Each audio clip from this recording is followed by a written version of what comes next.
As the Kalen DeBoer era begins in Alabama, there's a lot of questions about what this program is going to be. 2024 is here, and we finally get to answer some of those big questions. Today, we take a deep dive into the Alabama Crimson Tide and see what we should expect from DeBoer and this staff. Before we do that, though, make sure to subscribe to the channel, like the video, share the video. It goes a long way in helping this channel. This has been a really fun series to do, and we're nearing the end. We have our top 5 teams here that are going to be college football playoff contenders, and Alabama is one of them. And DeBoer is expected to do a lot of exciting things. When you look at his previous stops at Washington, you look at his stops at the Division II level, he's had success everywhere he goes, and people just expect him to do the same thing in Alabama. And that's probably as good of a hire as you probably could have made. When you're trying to replace Nick Saban, obviously that's going to be difficult. And everybody's talked about that. So we don't need to dive into the importance of that. But I'm really excited to see how Kalen DeBoer handles this new challenge. I think at his previous stops, he's taken over programs that didn't realize the ceilings they could have hit, and he brought them there. Washington was one of those teams. I think that this was a Washington team that didn't expect to play for a college football national championship, but Kalen DeBoer brought them there. Now, the thing that's going to be different here is Alabama expects to be there. Alabama expects to win national championships, and Kalen DeBoer is not going to bring them to a height they haven't reached yet. So it's a different challenge for him. But I'm excited to see how he handles that and what he's able to do to make his mark on Alabama football. This is an offense that wasn't as good as they probably could have been. And now you give DeBoer, who's a brilliant offensive mind, the reins to this offense that has plenty of talent. And you also have a defense that has elite talent at multiple positions. And Kane Womack should be able to take over and do a lot of good things with that group. This is going to be a really interesting time for Alabama football. It's kind of a weird time. I mean, it's going to be weird when Nick Saban isn't running on the field with this team. It's going to be weird for a while, but I think that's okay. I think it gives Kalen DeBoer some time to make his mark on Alabama football and continue winning football games.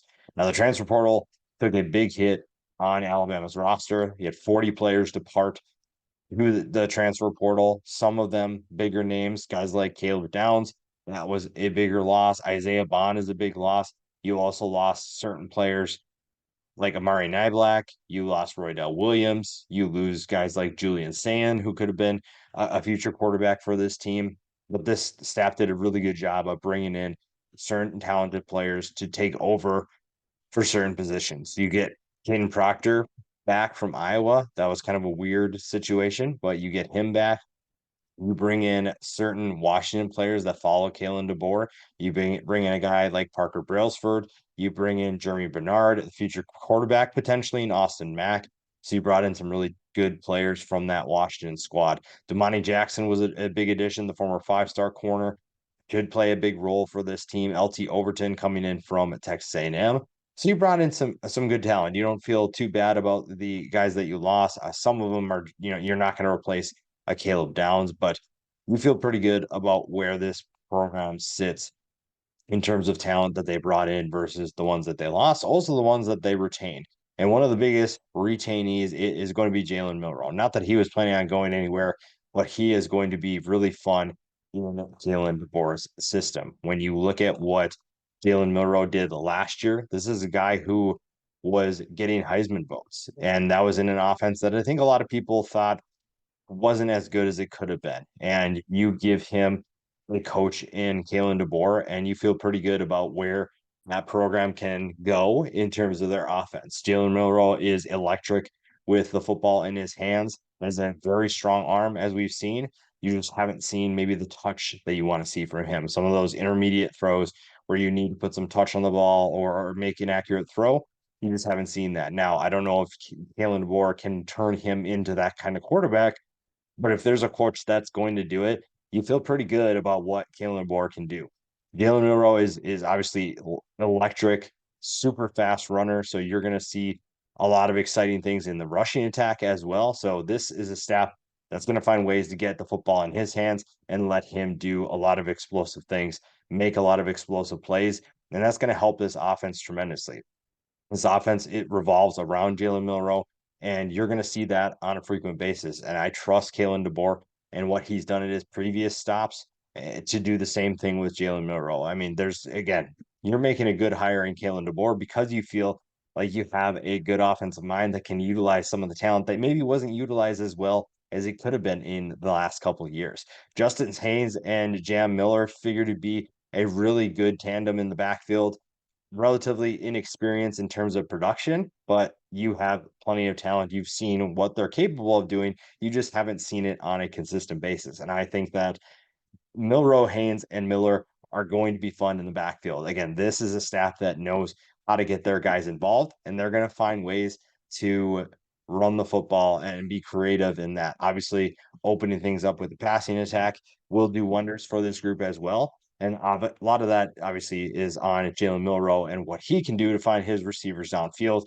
But you feel pretty good about the rushing attack and what it's capable of doing. Milroe should be a Heisman finalist this year if all goes well. If everything goes as expected, you're going to expect Jalen Milroe to be in New York when it's all said and done. But behind him, you have Ty Simpson, who had some experience last year. The quarterback position was kind of really weird at the beginning of the year, and Ty Simpson got some experience, just did not look very good, but he is still going to be that second string. Austin Mack is definitely going to attempt to take over that second string.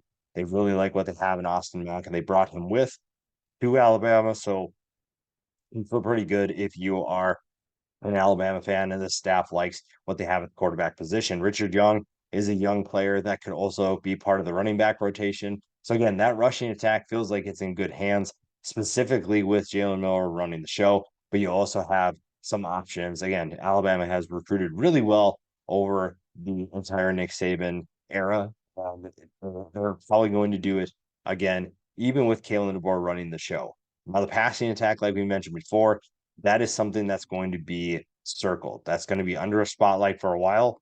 And a lot of it is going to be on the quarterback, but there's also some relative unknowns at the wide receiver position. You like the talent that you have coming back.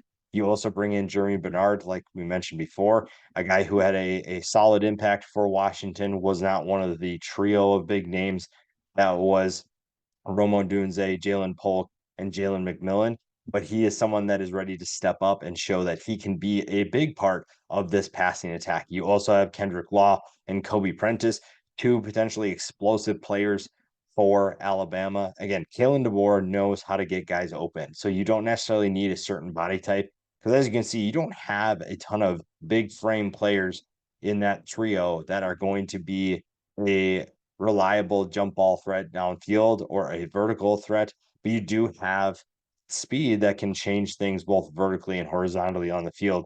Ryan Williams is the freshman that everybody's been trying to pay attention to. He is someone that expects to be a part of this rotation. This staff is going to get him involved. He's done a lot of good things in fall camp, and he's going to be a part of this passing attack as well. An electric player, one of many freshmen that we're going to see at the wide receiver position in college football this year. That's really exciting if you're a Crimson Tide fan, and that's really exciting for the future of this program. You have a wide receiver that could get some really valuable time early in his tenure, and that's only going to help him get better. He's going to learn a lot from the guys around him. You're going to see a lot of exciting things from Ryan Williams, and he could be a starter by the time the year has ended. Emmanuel Henderson is a new guy that will be part of this rotation as well. Cole Adams, you're going to try to find depth behind that trio and Ryan Williams.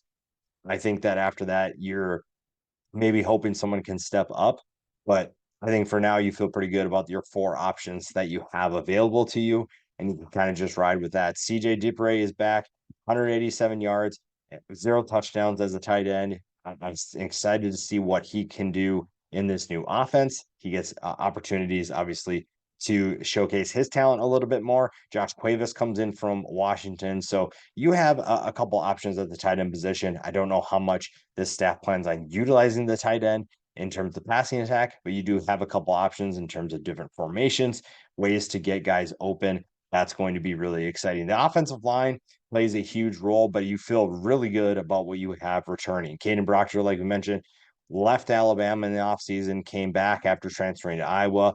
and is going to be the left tackle. He is a really good talent and someone who got good experience as a freshman. Now, obviously, there were some bumps along the way, but you feel pretty good about what he brings to the table. He's also 6'7", 369 pounds, a massive player that is going to have a major impact, and it's good to have him back.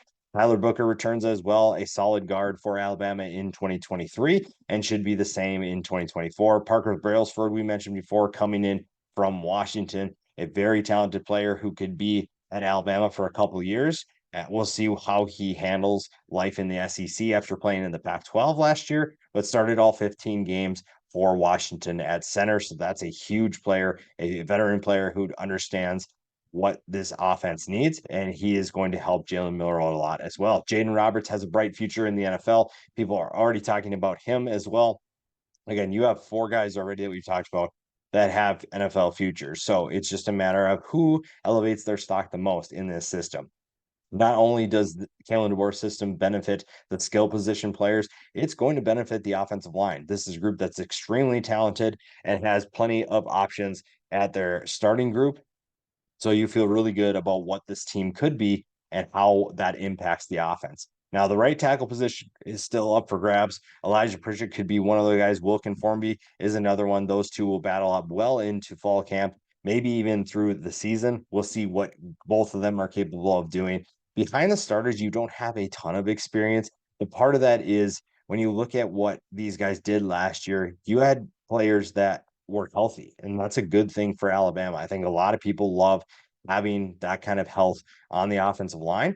So getting that type of talent back maybe doesn't concern you as much in terms of the experience in the second group, but you'd like to see them obviously get involved a little bit more if you can, because then if not, next year you're going to be facing a brand new offensive line, which could be problematic, but one or two of those guys could also come back. So it's still in good hands if you're Alabama. Your offensive line is set. The starters are full of studs, so you feel pretty good about where this group is headed. Now, the defense is going to be a fun group to watch. This was a group that was a little bit more consistent in terms of how well they played last year, and that all starts up front. Now, Alabama has a very interesting scheme in terms of what they call positions. You have the bandit position, you have the wolf position. So you have different guys that play more of those hybrid roles. You also have a husky position that DeBoer brings in with him.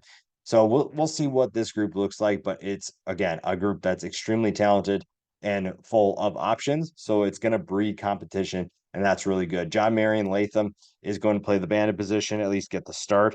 So you're feeling very curious about what he brings to the table. It's going to be his first time in a bigger role for this team. So we'll see what he's capable of doing on the edge. Has pretty good size at 6'3", 278 pounds. And that's one thing you're going to see with Alabama. You have guys that are just massive, and that's going to be good for you to play in the SEC. You have plenty of players that can handle life in the trenches, and Latham's going to be one of them. Opposite of him at the Wolf position is Q Robinson, 6'5", 241 pounds. Hopefully a little bit more on the explosive side, a little bit quicker. 24 tackles, 2.5 tackles for loss last year. So he's looking to take his game to the next level as well. The interior feels like it has really good depth. Jaheim Otis is going to get the start at nose guard. I think behind him is Tim Smith. So you have two good options there. Tim Keenan is back after a solid season. Behind him, Eldrick Hill is looking to take on a little bit bigger role for this defense. Behind the edge players, you have LT Overton, we mentioned, from Texas A&M. He will definitely get plenty of time. So even though here right now he's listed second on the depth chart, he is definitely going to rotate in with Latham and get just as many reps as Latham as well. Qua Rusa is another guy to keep an eye on at the Wolf position behind Q Robinson. So again, it's Alabama. You're going to have plenty of talent. You're going to feel pretty good about every position that you see here. And you're feeling pretty good about what the defense brings to the table. This is a group that finished 33rd against the run. So if you ask Nick Saban, that's definitely room for improvement. I mean, you can ask this current staff too. That's room for improvement. You can find ways to get better. Stopping the run is going to be a huge part of every defense. and Alabama really wants to do that as well. The linebackers are extremely talented. The depth just might be a little bit of a concern. Deontay Lawson is back after a solid season, 67 tackles, 5.5 tackles for loss. Jihad Campbell, 66 tackles, 4 tackles for loss. That's a good tandem. Both of them, I think, have NFL futures, so you feel pretty good about that. The linebacker position feels pretty set. But again, the depth behind him is probably going to be the question. Now, Lawson and Campbell are natural playmakers. I really like how they play. They play the game fast. They have a knack for making plays. And it's just going to be a matter of can they stay healthy the entire year? Because if not, you're putting in someone that does not have a ton of experience. Justin Jefferson, Jeremiah Alexander combined for 7 tackles last year. That's not a ton. That's not a ton of experience. And you have to find ways to get these guys in. And so you're going to have them rotate in. That's going to help with the longevity of Lawson and Campbell throughout the season. But you also have some concerns about are those guys ready for the spotlight? You also have a couple freshmen behind them. So are those guys ready? Are you bringing in talent that can step in right away and compete? There's a lot of questions about that suddenly. But if you trust what Alabama has done, you trust that they brought in the right types of players. It's just a matter of do they fit into Kane Womack's system? Do they fit into what Alabama's looking to do in 2024? Those are going to be the big questions. But the linebacker position, again, feels like it's in good hands because of the starters you have returning. The secondary is kind of the same way. You bring in some talent from the transfer portal, and you also have a couple guys returning that are going to help with the transition to a new staff. Malachi Moore is back for yet another season. He is the veteran of that group. The other guy that's returning in the starting lineup right now is Devontae Smith, which is just wild that they have two Devontae Smiths so close to each other at Alabama. But Devontae Smith is going to play the Husky position. He's going to play a bigger role for Alabama this year. Malachi Moore obviously has played a starting role for a while for Alabama, so that's not really new. Keon Saab comes in from Michigan. That was a really good ad by Alabama there to get him to play one of the safety positions. That was a good pickup by them. Devontae Jackson didn't have the best time at USC, but I think this staff feels like they know how to get the most out of him. He's already got the starting spot locked up, and he is ready to prove why he was a former 5-star and playing a defense that can actually get stops for once. So that'll be a new experience for him. Deshaun Jones could be one of the other starters at corner. That one is kind of up for grabs. The Wake Forest transfer had a pretty good year for the Demon Deacons last year, 37 tackles, 3 interceptions. So he knows what to do when the football is in the air.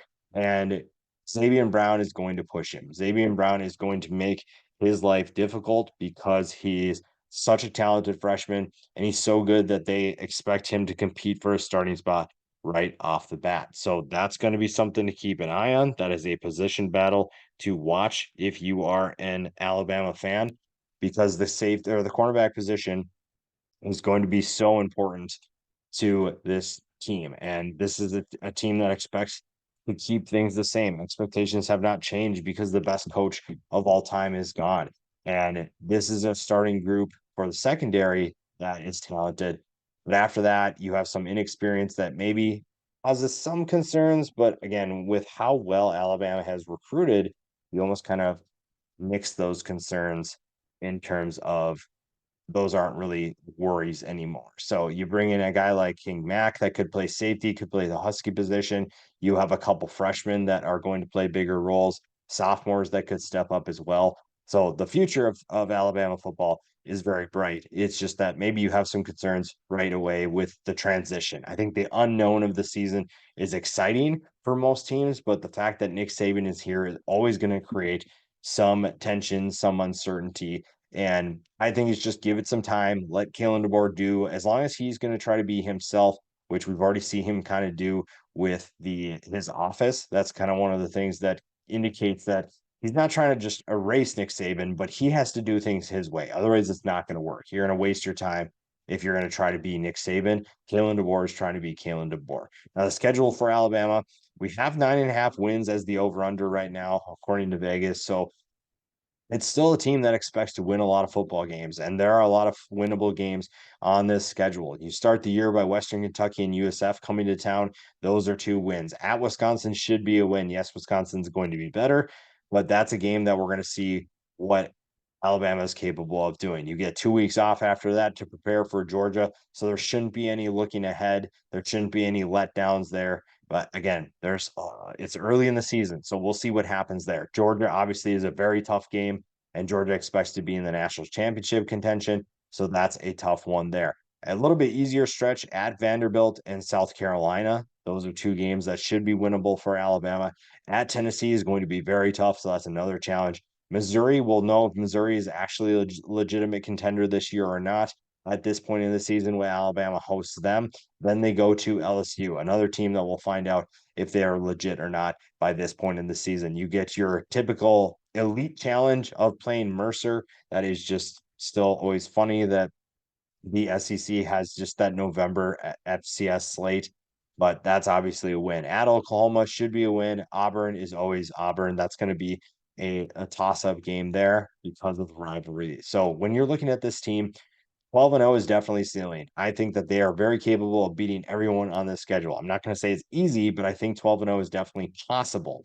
11-1 is probably a little bit more realistic just because having Georgia and Tennessee on that schedule makes it a little bit, even if you're playing really well, 11-1 is definitely a possibility. But 12-0 is definitely on there. The Georgia game obviously is going to be the toughest one there, but those are all teams that they could definitely beat if they're playing really well and if Kalen DeBoer simply has his mark on this team.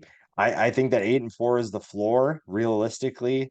I think that maybe you could even say that's a little bit higher, but Wisconsin is definitely an unknown right now. We will see. Also, the fact that it's before the Georgia game makes it a little bit interesting, and it's on the road. So that'll be interesting to see. We'll get a good statement from Alabama about the legitimacy of their campaign. Georgia's obviously a losable game. At Tennessee is a losable game. If Missouri and LSU are actually legitimate, those are games that could see some potential struggles. And then same thing with Oklahoma and Auburn. I think Oklahoma is going to be better than a lot of people expect, but we will see what happens and we will see what Alabama has in store for us in 2024. It's a new beginning for this team. It's a new era, and it's going to be fun to see how they enter that new era and what they have in store for us this